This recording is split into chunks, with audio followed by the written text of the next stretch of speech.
ایک بدو آیا، کہنے لگا محمد. آپ نے کہا جی. کوئی کتنی ہی بدتمیزی سے آپ کو بلاتا تھا، آپ کے ماتھے پہ بل نہیں آتا تھا. جی. کہنے لگا تیری 3 باتیں بڑی عجیب ہیں. آپ نے کہا کیا؟ کہ تو کہتا ہے ہم اپنا دین چھوڑ کے تیرا دین قبول کریں گے، کیوں؟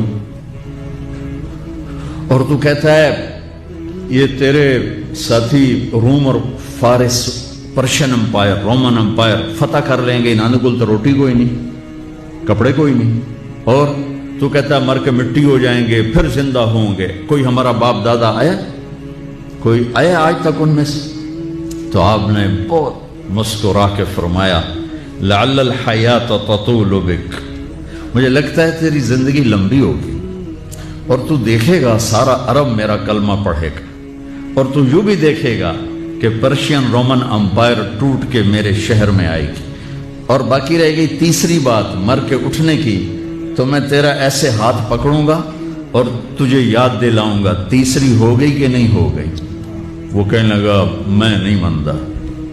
تو وہ واپس چلا گیا.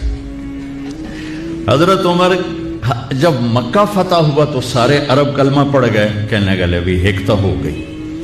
جب حضرت عمر کا دور خلافت آیا تو پرشین امپائر بھی ٹوٹ گئی اور رومن بھی دونوں فتح ہو گئی.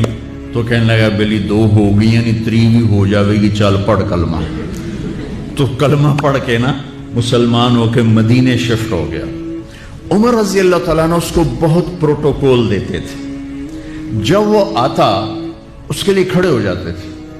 مسجد میں کبھی آمنا سامنا ہو جاتا تھا تو لوگ حیران ہوتے تھے بھی اے ماڑا یا بندہ ہے تو اس کے لیے اتنا پروٹوکول کیوں ہے.